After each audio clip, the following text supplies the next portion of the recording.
Quelques mots pour résumer qui tu es. Alors Jean-Marc, donc moi je suis animateur, formateur, artiste pour la Ligue pour la lecture de la Bible. Je fais partie du coup de Vivre la parole, qui est une partie de la Ligue. Et l'idée, du coup, c'est d'animer, de mettre en scène, de valoriser les textes bibliques pour les rendre accessibles à toutes celles et ceux qui souhaitent les découvrir. Jean-Marc, tu viens de loin? J'habite Chambéry, en Savoie. De suite, vif du sujet, l'Ecclésiaste. Oui. Qu'est-ce que tu aimes dans cet auteur, l'Ecclésiaste?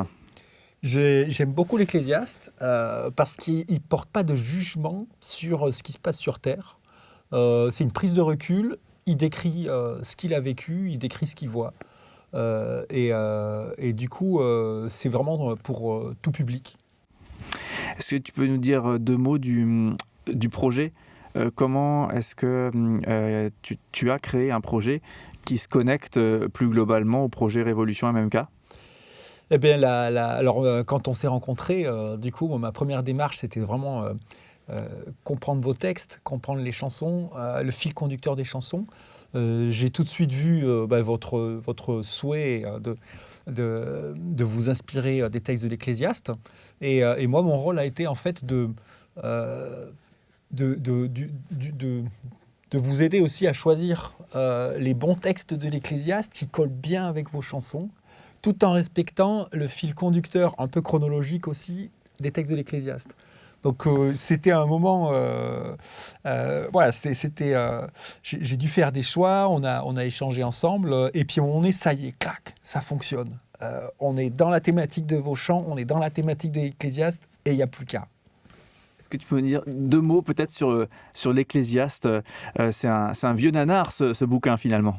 Oui, tout à fait. Alors, l'Ecclésiaste, son auteur, c'est un roi qui était riche, puissant, et qui avait une énorme sagesse, et ce qui lui permettait justement de pouvoir explorer en fait la vie sur Terre, et avec du recul finalement. Donc, ce qui lui permettait aussi de faire des choses complètement folles. Il avait tout ce qu'il fallait pour faire ça, et aussi de jauger la sagesse, la folie, et de faire une sorte de bilan de la vie sur Terre. Et ce n'est pas un bilan moralisateur. Et c'est ça qui est intéressant. Qu'est-ce qui se cache derrière la Ligue pour la lecture de la Bible, en fin de compte?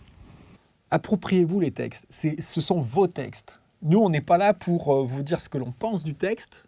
On est là pour vous amener à travers des questions et à travers, du coup, un cheminement à ce que vous puissiez vous approprier ces textes. Et donc, c'est votre point de vue qui est le plus important.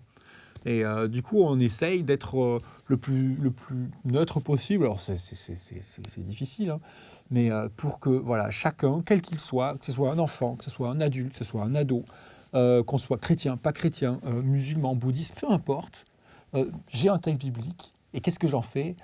Et du coup, nous sommes des accompagnateurs pour permettre à chacun de se faire sa propre idée aussi du texte. Tu as profité de ton passage en Alsace là, pour faire le plein de mets alsaciens, boissons ou alimentation, non? J'ai vécu 2 jours avec le Munster. Et puis alors, c'est excellent. Et puis après, les familles se disent « Ah, mais ça sent le Munster toute la soirée !» Moi, je dis « Moi, ça me va très bien !»